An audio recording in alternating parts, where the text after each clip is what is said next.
తగలబెట్టండి sir. Niranjan గారు. Hi gas. ఏంటి బాబా అన్న ఇంకోసారి అన్న. Hi gas. Eating challenge rules ఏనండి ముగ్గురు.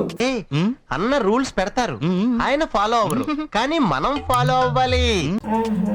ఈ జన్మకి చాలు, నేను పోతానన్నయ్య, నేను పోతాను, నాకు ఇది వద్దు. టైం మినిట్స్ పోతా ఉంటది.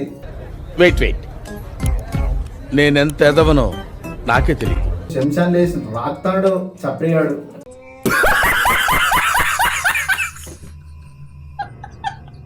కాలాలే ఎక్కడో కాలుతున్నట్టు నీకు బాగా మదం ఎక్కిందిరా గోవర్ధన. పానం అంతా కొట్టుకుంటుందా. నువ్వేదో కొంచెం తేడాగా కనపడుతున్నావే. అరే ఏంద్రా ఇంకా ఇంత లేటు. ఇది గుర్తుపెట్టుకో, తర్వాత మాట్లాడుకుందాం. చెప్ప కూర్చున్నా బ్యాగ్. Flash back. అరే ఏంద్రా ఇంకా ఇంత లేటు.